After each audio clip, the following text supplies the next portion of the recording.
서울이 품고 있는 공간의 과거와 현재를 만나보는 시간, 서울 공간 산책입니다. 네, 홍익대 건축학과 조환 교수님과 이야기 나눠보겠습니다. 교수님 안녕하세요. 네, 반갑습니다. 안녕하세요.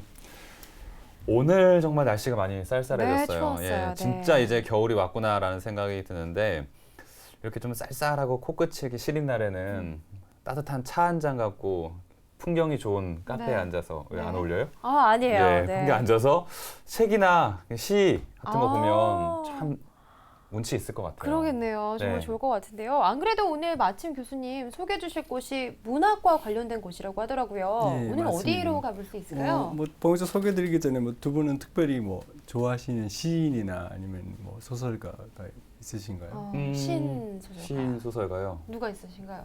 저는 김유정 김유정 씨. 소설가? 네, 네. 저는 소나기의 황순원 소설가. 예. 네. 다 유명한 분인데 혹시 네. 춘천에 김유정 문학관은 가보셨나요? 거기 다녀와서 좋아하게 된 거였어요. 아, 예, 그렇군요. 우연찮게 갔는데 네.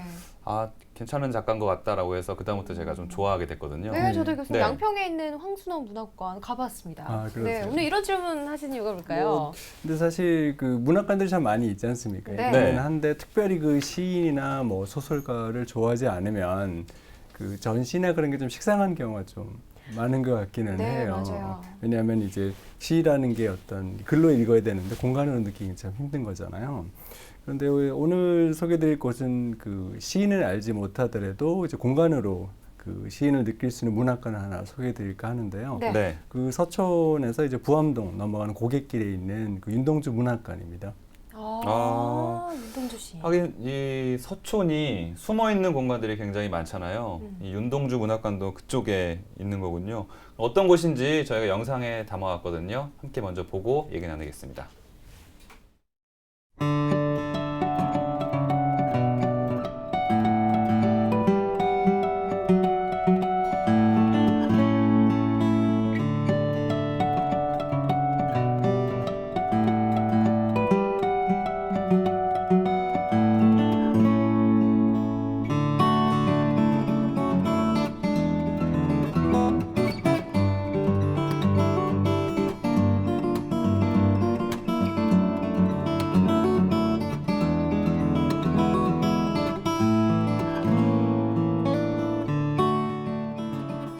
윤동주 시인의 시 중에 자화상이 우물을 내려다보면서 쓰신 시기 때문에 이 물탱크가 위에서 내려다보면 하나의 우물이 되거든요. 그러다 보니까 그 윤동주 시인의 시세계하고 너무 잘 맞게 된 거예요.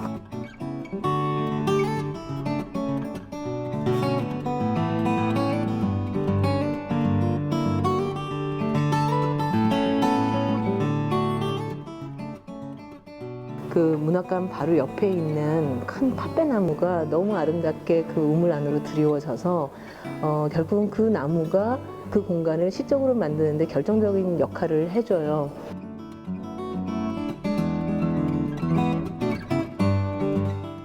윤동주 시인이 후쿠오카 감옥에서 돌아가셨는데 마지막 물탱크에 들어가는 거기가 이 윤동주 시인의 그 일생의 여정하고도 이렇게 또 맞아떨어지더라고요. 관리자들이 이제 들어왔다 나갔다 하던 공간이 이제 한 줄기 빛으로 내려오고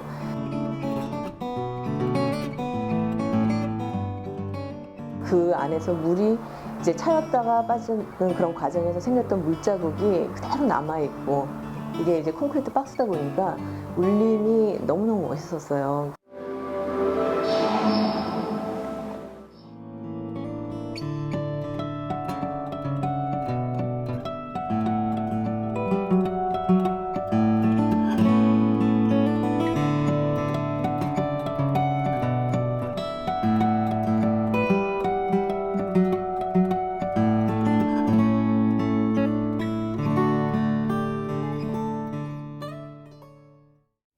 네, 서촌에 이런 곳이 있었군요. 윤동주 문학관 보고 왔는데요.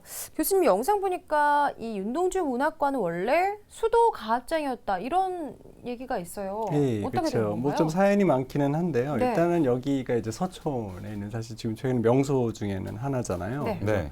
서촌과 부암동의 그 사이에 있는 동네인데 이 동네는 원래 1930년대만 해도 참 그 그 뭐 화가로 치면 이중섭, 이상범, 또 뭐 시인이면 윤동주, 뭐 이상, 노초명 이렇게 당시 근대의 지성인이자 또 예술가들이 참 많이 살던 동네입니다. 그래서 그 윤동주 씨는 당시에는 지금 연세대학교 전신이죠. 연희전문학교를 네. 다니고 있었고 또 그 소설가 김소홍의 집에서 하수를 하고 있었다고 하는데요.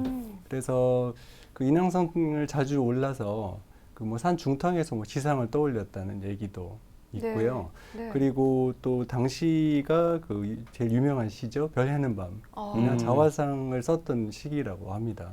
그랬군요. 그러면 여기가 윤동준 시인이 자주 오르던 언덕인 건가요? 뭐 정황상 그러지 않을까 싶기는 한데요. 네. 그 윤동주 문학관 바로 뒤에는 지금 시내 언덕이라고 언덕이 마련이 되어 있습니다. 제가 네. 뭐 시상도 적혀 있고 그런데 뭐 정말 거기 가는지 아닌지 확인할 수는 없지만 아마 여기일 수도 있다는 생각은 드는데 원래 시내 언덕 자리에는 그 청운 시민 아파트가 있었는데요. 네. 이렇게 높은 곳에 물이 올리려면 이제 수도 압력을 올려야 되기 때문에 이제 수도 가압장을 그 앞에 만든 거죠. 이제 그러다가 2005년에 청운 시민 아파트가 헐리면서 이 가압장 건물은 용도를 잃고 이제 방치된 상태였습니다. 그런데 그렇게 방치된 네. 수도 가압장이 어떻게 윤동주 문학관으로 이렇게 변모가 됐을까요? 뭔가 계기가 있었을 것 그렇죠. 같아요. 우연한 계기 2009년에 이제 이 건물에 이제 그 소속이죠. 네. 이 이제 종로구로 이관이 되는데 당시 이미 시는 언덕을 조성했던 종로구에서는 유동주와 이렇게 엮어서 좀 어떤 그 문학적인 공간을 만들고 싶어 했는데 이제 마침 이제 바로 지척에 있는 건물, 가압장 건물을 받아서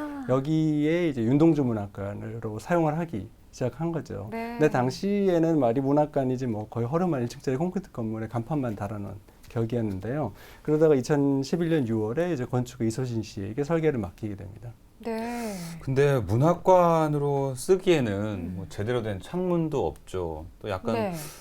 음스하고 좀 이게 왠지 습기가 많아 보이는 그런 그랬었어요. 벽면이거든요. 네. 그렇죠. 그거 좀 좁지 않나요? 뭐 건축가도 굉장히 고민을 많이 했을 것 같습니다. 특히 네. 신축을 할 수도 있는 거잖아요. 다 헐어버리는 게 쉬울 수도 있는데, 근데 이 수도가압장이 지난 그 40년 동안 이 고객길을 그 넘는 부암동 그 주민들의 어떤 기억의 풍경의 일부분이기 때문에 좀 보존해야겠다라고 생각을 했다고 하고요. 네. 그렇게 방향을 일단 잡고는 이제 윤동주 시인이 저희한테는 굉장히 순수한 그런 이미지잖아요. 네. 그렇기 때문에 하얀색 건물을 이제 디자인을 했다고 합니다. 네, 원래 있던 모습을 간직하는 것도 참 의미가 있다라는 생각 들고요. 영상 봤더니 수도가압장과 2개의 물탱크를 사용했다 이런 얘기가 있었는데 네. 물탱크 사용하는 것도 원래 계획에 포함이 돼 있었던 건가요? 그거는 아니고요. 원래는 그 건물 하나죠. 이제 기계실에 관리실 썼던 그 건물만 쓰기로 설계는 이미 다 끝난 상태였고요. 네, 그런데 그 해에 뭐 기억하실지 모르겠지만 굉장히 서울에 폭우가 많이 왔던 해인데 그랬군요. 착공하기 바로 직전에 현장을 이렇게 살펴보다가 이제 보이지 않던 콘크리트 구조물이 이제 뒤에서 발견이 된 거죠. 알고 네. 보니까 이제 물탱크가 그 뒤에 언덕 밑에 숨겨져 있었던 겁니다. 그러니까 처음에 설계할 때는 몰랐다가 네. 비가 많이 오니까 안에 뭐가 있네 네. 봤더니 그게 물탱크였던 거죠. 예, 우연히 그렇죠. 발견을 한 네, 거네요. 그렇죠. 뭐 이런 것들 많이 그렇지만 이제 원래 도면 자체가 없었기 때문에 네. 탱크가 어디 있었 좀 짐작은 했지만 이제 몰랐던 거고요. 네. 근데 이제 또 이게 큰 기회가 된 건 뭐냐면 문학관이라고는 윤동주 문학관이라 하지만 사실 윤동주 시인의 유품이 그렇게 많은 편은 아닙니다. 네. 여러 가지 역사적 사건 때문에 그래서 전시장을 꾸미기가 참 어려웠다고는 하고요. 그렇기 때문에 물탱크는 어떻게 보면 건축가한테는 이제 절호의 기회가 됐던 셈이죠. 그래서 고민을 하다가 뭐 아까 영상에서도 나왔지만 그 윤동주 시인의 자화상 이런 시의 우물이라는 그게 나오는데요. 네. 그래서 물탱크 앞쪽은 이제 물탱크가 2칸으로 나눠져 있기 때문에 그 기존에 있던 콘크리트 지붕을 뜯어내고 이제 하늘을 이제 담는 열린 우물로 만들어내고요. 이제 반대쪽은 이제 어두운 공간이기 때문에 이 영상을 이제 그 투영하는 이제 영상 공간, 소위 말해서 시로 치면 닫힌 우물로 만들게 되는 것이죠. 네, 그렇군요. 영상을 봤을 때도요, 이 윤동주 문학관은 뭔가 화려하다 이런 느낌보다는 네. 이 동선에 굉장히 많이 인상이 깊었어요. 네네. 그러니까 하얀색 전시실을 지나서 이 팥배나무가 드리워진 야외 중정을 지나서 또 어두운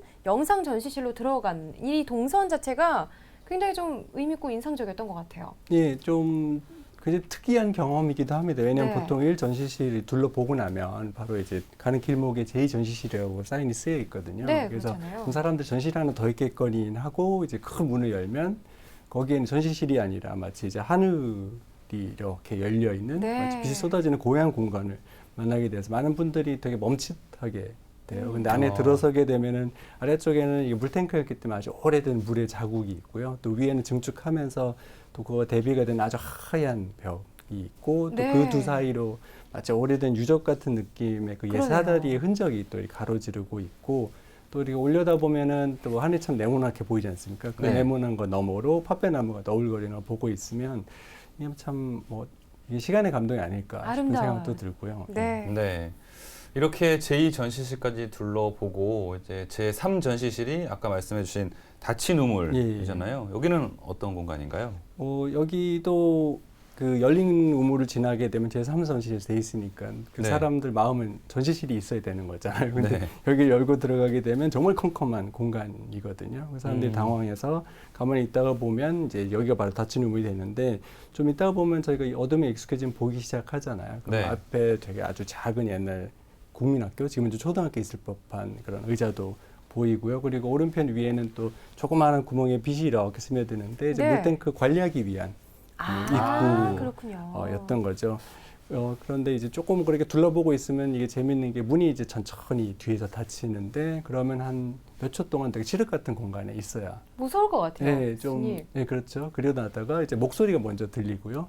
이제 윤동주의 일대기를 담은 영상이 이제 벽에 나오게 되는데 네. 솔직히 영상 자체만 보면 저희가 교육방송에서 봤을 법한 그냥 되게 진부한 내용이긴 한데 이 공간 자체가 되게 오래된 시간을 온몸으로 느끼게 하기 때문인지는 몰라도 정말 그 내용이 되게 이렇게 가슴 먹먹하게 다가오긴 합니다. 그래서 이 윤동주 문학관은 정말 그 모든 사람으로 시인을 만드는 공간이 아닌가 싶은 생각이 듭니다. 네, 네. 전체적인 느낌은 정말 신비롭다 이런 느낌이 들었는데요. 정말 공간의 다양한 아름다움을 느낄 수 있는 그런 곳이었다라는 생각이 듭니다. 윤동주 문학관 서촌을 찾아가 봤을 때 꼭 한번 들러봐야겠다 그런 생각 드네요. 네, 꼭 한번 가보세요. 네. 서울 공간산책 오늘은 윤동주 문학관에 대해서 알아봤습니다. 교수님 오늘 말씀 잘 들었습니다. 네, 고맙습니다. 감사합니다. 고맙습니다.